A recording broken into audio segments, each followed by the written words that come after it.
కొత్త ఏడాది అయితే వచ్చేసింది. వైసీపీకి కష్టాల కాలం గట్టెక్కుద్దా, లేదంటే కష్టకాలం కంటిన్యూ అవుతుందా? ప్రధానంగా పేర్ని నాని అంశం అయితే ఇంకా ఆయన్ని వెంటాడుతూనే ఉంది. రేషన్ బియ్యం అమ్ముకున్నారు అనేది తాజాగా పేర్ని జయసుధ గారిని ఆల్రెడీ విచారణకు కూడా పిలిచారు.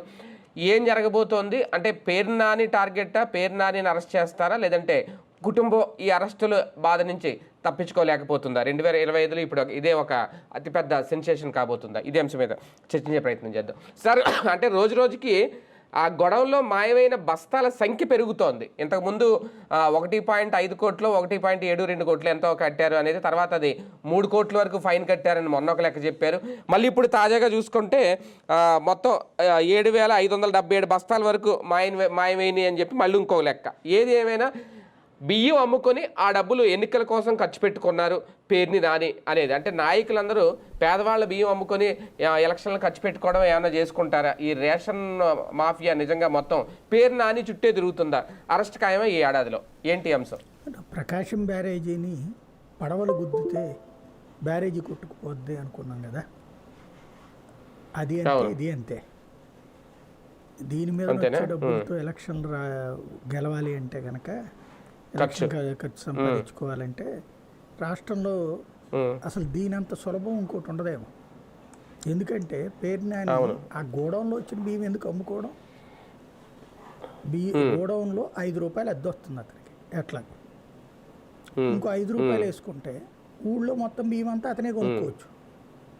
గోడౌన్ వాళ్ళకి సివిల్ సప్లైస్ వాళ్ళకి ఎందుకు అద్దెకి ఇవ్వడం? ఆయనే ఆ బియ్యాన్ని తీసేసుకుని మళ్ళీ వీళ్ళు బియ్యం సేకరిస్తారు కదా మిల్లర్ల దగ్గర నుంచి, మళ్ళీ ప్రభుత్వానికి అమ్మితే 45 రూపాయలు వస్తాయి. సింపుల్ కదా. దానికి ఆ విదేశాలకు పంపించుకోవడం, దానికి ఒక పెద్ద డాక్ యార్డు, తొక్క తోలు ఇవన్నీ ఎందుకు? ట్రాన్స్పోర్టేషన్ ఇదంతా సింపుల్. మచిలీపట్నంలోనే బియ్యం ఉన్నాయి. ఇప్పుడు ప్రతి ఒక్కళ్ళు 100కి 70-80% మంది బియ్యం తినరు, మనకు తెలిసిందే. వాళ్ళకి 10 రూపాయలు డబ్బులు ఇస్తే సరిపోతుంది. వాళ్ళందరికీ ఆ డబ్బులు ఇచ్చేసేసి ఆ బియ్యం కావాలన్న వాళ్ళ వరకు బియ్యం వేయటం. అంటే ఇప్పుడు ఫర్ ఎగ్జాంపుల్ అక్కడ ఒక 2 లక్షల బస్తాలు అనుకోండి, 2 లక్షల బస్తాల్లో లేదా ఓ 50,000 బస్తాలు వేసుకోండి. 50,000 బస్తాలు ఒక 20% అంటే ఒక 10,000 బస్తాలు వరకు పంచుతారు. మిగతా 40,000 బస్తాలు తలా 10 రూపాయలు చెప్పిన బియ్యం కేజీ 10 రూపాయలు లెక్కనంటే 75 కిలోలు ఎంత? 750 రూపాయలు, అంతే కదా. 750 రూపాయలు అతను ఇచ్చేస్తాడు. దాన్ని తీసుకెళ్ళి ప్రభుత్వానికి ఇస్తే 45 రూపాయలు, అంటే కేజీకి 35 రూపాయలు చొప్పున ఎంత మిగులుతుంది అక్కడ? ఇంత చక్కటి వ్యాపారం ఎదురుగుండా కనబడుతుంటే పిచ్చోడా అట్ట చేసుకోవడానికి? ఒక పేరు నానే కాదు, రైసులో మనం చేస్తున్నది పెద్ద తప్పు ఏంటంటే, ఖచ్చితంగా అక్రమాలు జరగలేదని చెప్పడం అమాయకత్వం. ఈ అక్రమాలు జరిగేదంతా కింద స్థాయిలో జరుగుతుంది. పైనోడు తినడానికి అంత చక్కగా ఎదురుగుండా 35 రూపాయలు కనబడుతుంటే చేతిలో, అది వదిలేసి 3 రూపాయలకు కక్కుర్తి పడతారా? ప్రాక్టికల్గా జరిగేది ఏంటంటే, గోడౌన్ ఇప్పుడు ఫర్ ఎగ్జాంపుల్ అతను గోడౌన్ తీశాడు అద్దెకి, ఎవడికో స్టాఫ్కి వదిలేస్తాడు. దాంట్లో సివిల్ సప్లైస్ అతను కూడా అరెస్ట్ చేశారు కదా. ఇప్పుడు సివిల్ సప్లైస్ డిపార్ట్మెంట్ ఎంప్లాయీస్ కూడా ఉంటారు అందులో.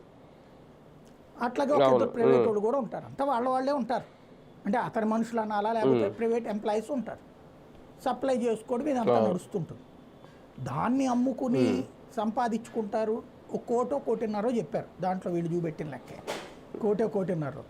మరి 1 కోటి 1.5 సంపాదించుకున్నాడు 4 కోట్ల రూపాయలు పెనాల్టీ కడతాడా? బేసిక్గా సమస్య ఏంటంటే, ఇందులో నాకు మనం ఇంతకుముందు కూడా నేను రాసిన వార్తల ప్రకారం అయితే ప్రతిసారి కూడా, ఇప్పుడు ఇవాళ ఏదో రాశారు, దాని పేరేంటిది, గోడౌన్ల గిడ్డంగుల సంస్థకు అప్పచెప్తారు అన్నది. దాంట్లో జీవోలో ఉంటుంది చూడండి, ప్రతి గోడౌన్లో కూడా ఇంత స్టాక్ని దాన్ని ఏమంటారంటే ట్రాన్స్పోర్టేషన్ లాసెస్ అంటారు. ఈవెన్ మీరు రేషన్ షాప్ అతనికి కూడా ట్రాన్స్పోర్టేషన్ లాసెస్ ఎంత ఉండొచ్చు అనేది ఉంటుంది లెక్క. ఇందులో వే బ్రిడ్జ్ లాసెస్ కూడా ఉంటుందా? ట్రాన్స్పోర్టేషన్ అప్పుడే వే బ్రిడ్జ్ లాసెస్ ఉండేది. అంటే ట్రాన్స్పోర్ట్ చేసేటప్పుడు ఈ పక్షులు తిన్నాయని, లేకపోతే అటుకి బొక్కలు పడి జారిపోతా ఉంటాయి బియ్యం. మీరు చూస్తే బియ్యం దారి పొడుగునా పోతా ఉంటుంటాయి. సాధారణంగా జాగ్రత్తగా మంచి గోతాములు అవన్నీ ఉండాలా, అదో సిస్టమ్ ఉండాలి. అట్లాగని ఆ వంకతో తినేది కూడా ఉంటది, ఉద్యోగులు తింటారు ఆ వంకతో కూడా. వాస్తవంగా ఇవన్నీ కింద స్థాయిలో తినేస్తారు. మేబీ అట్లా తినేటటువంటి వాళ్ళు పేరునానికి డబ్బులు ఇచ్చి ఉండొచ్చు కూడా, లేదని చెప్పడం కూడా మాయకత్వం ఖచ్చితంగా. కాకపోతే ఏంటంటే దాని మీద నేననే పాయింట్ అలా ఎలక్షన్లు దాని మీద బతుకుతున్నాడు అనేది అమాయకత్వం అంటారు. ఎలక్షన్ అంటే అక్రమార్జన అయితే జరుగుతుంది ఖచ్చితంగా. దాంట్లో జరగకుండా ఉండాలి అంటే అసలు ప్రైవేట్ వాడికి ఎందుకు ఇవ్వాలని నాకు అర్థం కాలేదు. ఇప్పుడు గిడ్డంగల్ సంస్థకి ఇచ్చిన అందులో ప్రైవేట్ తీసుకుంటారు. కేంద్ర ప్రభుత్వం ఓ సిస్టమ్ పెట్టింది, అరే బాబు మీ రాష్ట్రాల్లో ఈ గోడౌన్స్ పెట్టుకోండి, కట్టుకోండి, దానికి మేము 60% సబ్సిడీ ఇస్తాం, 80% సబ్సిడీ ఇస్తామని. నువ్వేం చేయాలా? ప్రతి రాష్ట్రము రాష్ట్ర ప్రభుత్వం తరపున గోడౌన్లు కట్టుకుంటే రాష్ట్ర ప్రభుత్వానికి ఆ గోడౌన్ అద్దె పోయినట్టేగా. సంపద సృష్టి ఎట్లా సాధ్యం అవుతుందండి? రూపాయి ఎట్టా మిగులుతుంది? ఇప్పుడు ఎవరికో గోడౌన్కి అద్దె ఇచ్చే బదులు కొంతమంది ప్రభుత్వం తరపున ఎంప్లాయీస్ అవుతారుగా. రాష్ట్ర ప్రభుత్వ గోడౌను అనేది అయితే కేంద్రం డబ్బులు ఇస్తుంది, రాష్ట్రం భూమి ఉంది, చాలు సింపుల్గా కట్టుకోవడానికి. ఎందుకు కట్టుకోరు? ప్రభుత్వానికి ఆదాయం వస్తుంది. కానీ ప్రభుత్వానికి ఆదాయం కాదు కావాల్సింది, వ్యక్తులకు ఆదాయం. ఆ పథకాన్ని ఎవరు వాడుకున్నారు? ఇలాగ పేరు నానినా ఆయన పేరేంటి, బొగ్గన రాజేంద్రనాథ్ రెడ్డి, అట్టగా ఎవరైతే వైఎస్ఆర్ కాంగ్రెస్ పార్టీకి సంబంధించి కాస్త బుర్రలు ఉన్నోళ్ళు, long standing permanent income daily monthly amount లేకపోతే ఏడాదికి ఒకసారి అమౌంట్ ఫిక్స్డ్గా వచ్చేస్తుంది. ప్లస్ ఇక్కడ పెట్టే పెట్టుబడి తక్కువ. ఎందుకు? ఇట్లా గోడౌన్కి పర్మిషన్ తీసుకుంటే చాలు, అద్దె బ్యాంకులో ఇస్తుంది. స్థలం తక్కువ రేటు కన్నా కొని ఉండాలి, లేదా ప్రభుత్వం దగ్గర తీసుకుని ఉండాలి. మ్యాక్సిమం తక్కువ రేటు కొని ఉంటారు అక్కడ. తీసుకుని కేంద్ర ప్రభుత్వం సబ్సిడీ తీసుకుంటాను అడిగితే ఆ సబ్సిడీ డబ్బులతోనే కట్టేస్తారు. అంత మించి ఏమో అద్భుతాలు ఏం చేయరు. ఆ డబ్బులతో కట్టేసుకుంటారు, బ్యాంకు లోన్ తీసుకుని అది పక్కన పెట్టుకుంటారు, ఇటు పక్కన వస్తుంది. ఈ డబ్బులతో ఏమవుతుంది? శుభ్రంగా పర్మనెంట్గా ఒక సోర్స్. దీని మీద ఎంత అంట, బస్తాకి 5 రూపాయలు అట్ట నెలకద్దా. ఏం ఖర్చు ఉంటుంది దాంట్లో? అయితే సీమల మంది అంత మించి ఏముండదు బేసిక్గా. దాన్ని పుచ్చుకుంటే ఇప్పుడు ఫర్ ఎగ్జాంపుల్ ఒక 10,000 బస్తాలు వేసారు అనుకుందాం, 10,000 ఇంటూ 5 రూపాయలు వచ్చేసిందిగా, 50,000 నెలకి ఖర్చే ఉంది వీళ్ళకి.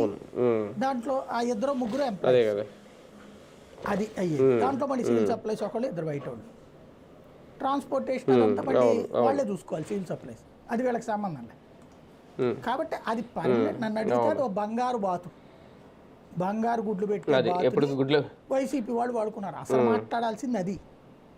ఎవడు అధికారంలో ఉంటే వాడు ఆ పర్మనెంట్ సోర్సెస్ని వాడుకుంటుంటాడు అనమాట. కానీ ఇప్పుడు అంటే దీనివల్ల ఏం జరగబోతుంది అనేది సార్, నిజంగా పేరు నాని ఇప్పుడు A6 గానే ఏదో ఎంతో ఉన్నారు, ఆమె భార్య పేరు మీద ఉన్నారు కాబట్టి మొత్తం అంతా ఆయన్ని అరెస్ట్ చేయడం టార్గెట్, లేదంటే ఫ్యామిలీలో మొత్తం టార్గెట్ అవుతున్నారు? అంటే ఇద్దరిని అరెస్ట్ చేస్తారు. పేరుని నాని ఫస్ట్ టార్గెట్, వాళ్ళ అబ్బాయి సెకండ్ టార్గెట్. వాళ్ళ మిస్సెస్ ఆమె పేరుతో ఉంది కాబట్టి ఆమె ఇరుక్కునే పరిస్థితి వచ్చింది ఆ గోడౌన్. అయితే చంద్రబాబు గారు లేకపోతే అంటే తెలుగుదేశం పార్టీ ఆలోచన ఏంటంటే మహిళల్ని వివాదాల్లోకి లాగద్దు. ఇప్పటికే రాజకీయ నాయకులు మగాళ్ళు సస్తున్నారు. రేపు పొద్దున్న 4 రోజులు ఇవాళ మనం చేసామంటే రేపు పొద్దున్న మనం వచ్చినప్పుడు వాళ్ళు వచ్చినప్పుడు మళ్ళీ చేస్తారు కదా, మన ఇళ్లలో మహిళల జోలికి వస్తారు కదా. కాబట్టి మహిళల జోలికి పోవద్దు అనేది చంద్రబాబు గారు చెప్పారు. అందుకనినే ఆవిడ ఎక్కడుందో వీళ్ళకేం తెలియనంత అమాయకులేం కాదు, పోలీసులకి తెలుసు, అందరికీ తెలుసు. ఆవిడని బెయిల్ వచ్చేదాకా కూడా మామూలుగా వాళ్ళ వాదనలు వాళ్ళు వినిపిస్తారు. బెయిల్ హైకోర్టులో ముందస్తు బెయిల్ వచ్చేదాకా కూడా ఆగింది, కింద కోర్టులో అనుకుంటూ వచ్చేసి ముందస్తు బెయిల్ వచ్చేసేదాకా కూడా ఆగారు. ఆమె జోలికి పోలా. ఆ తర్వాత అతన్ని టార్గెట్ చేశారు. అతన్ని టార్గెట్ చేయొచ్చు, తర్వాత వాళ్ళ అబ్బాయిని కూడా. ఇందులో ఏంటి అంటే అందులో డబ్బులు చెక్ చేసినప్పుడు వీళ్ళ ఖాతాలోకి డబ్బులు వచ్చినాయి అక్కడ ఉన్నటువంటి ఒక అబ్బాయి దగ్గర నుంచి అన్నట్టు. కాబట్టి ఆటోమేటిక్గా అందులో ఎక్కువ ఉంటుంది, నో డౌట్ దాని ప్రకారం. అయితే అక్కడ కూడా పేరు నాని ఏం చేయడానికి ఉండదు. ఇప్పుడు ఆ డబ్బులు ఎక్కడికి వచ్చినాయి? ఫస్ట్ అతను ఎవరో అకౌంట్లోకి వెళ్ళి, అంటే ఆ రేషన్ అక్కడ అక్రమంగా వెళ్ళి ఆమె అకౌంట్లోకి వచ్చినాయి. ఆ తేజో, సాయి తేజో పేరు చెప్పారు, అదే మానస్ తేజ అని, అదే మేనేజర్, అతని అకౌంట్లో పడి అతని అకౌంట్లో నుంచి ఆమె అకౌంట్లోకి పడ్డాయి అన్నట్టు. అది ఏం డబ్బులు? అవును, అది బియ్యం కొనుక్కున్న వాళ్ళ డబ్బులా, లేకపోతే కనుక బియ్యానికి సంబంధించి గవర్నమెంట్ నుంచి డబ్బులా, అది మేబీ కొనుక్కున్న వాళ్ళ డబ్బులు అయి ఉంటాయి, లేకపోతే అంత పెద్ద అమౌంట్ పడదు కదా 25-30 లక్షల రూపాయలు అంటే. అవును. కాబట్టి అమ్ముంటారు. 25-30 లక్షలకు అమ్మిన దానికి 7 కోట్ల రూపాయలు 8 కోట్లు పెనాల్టీ కడతారా? కాబట్టి లేదా వాళ్ళదేదో లావాదేవీని దీనికి మళ్ళించు, దీనికి రాస్తున్నానన్నా ఉండాలి. అది రేపు పొద్దున ఆర్గ్యుమెంట్స్లో తేలిపోతుంది. అందుకనే ముందస్తు బెయిల్ వచ్చింది ఇతనికి కూడా, అరెస్ట్ చేయదు. రెండవది ఏంటంటే రేషన్ సంబంధించి దశాబ్దాలుగా జరుగుతున్నది ఏంటంటే అరెస్టుల ప్రక్రియను పెట్టాల ప్రభుత్వాలు. ఎందుకంటే తిలాపాపం తలా పిడికిలని కింద స్థాయి నాయకుడి దగ్గర నుంచి డీలర్ దగ్గర నుంచి నాయకుల దాకా అందరూ దీంట్లో పాత్రదారులు అవుతుంటారు.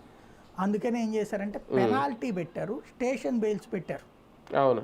చాలా వరకు గతంలో కూడా నేను పట్టించినవి కూడా ఉన్నాయి. బియ్యాన్ని పట్టించినటువంటి సందర్భంలో లారీ పట్టించినాం అనుకోండి, తర్వాత వాళ్ళు ఏం చేస్తారు, స్టేషన్ బెయిల్ ఇచ్చి వదిలిపెడతారు. అప్పట్లో నేను అడిగినప్పుడు చెప్పింది ఏంటంటే రేషన్ బియ్యానికి జ్యుడిషియల్ కస్టడీలు ఉండవు సార్, పెనాల్టీలు ఉంటుంది, లేకపోతే ఇంతవరకు ఉంటుంది స్టేషన్ బెయిల్ అని చెప్పారు అప్పట్లో ఉన్న సిఐ గారు. నేను 2 చోట్ల పట్టించినటువంటి సందర్భంలో, తిరుపతిలో కానీ వైజాగ్లో కానీ.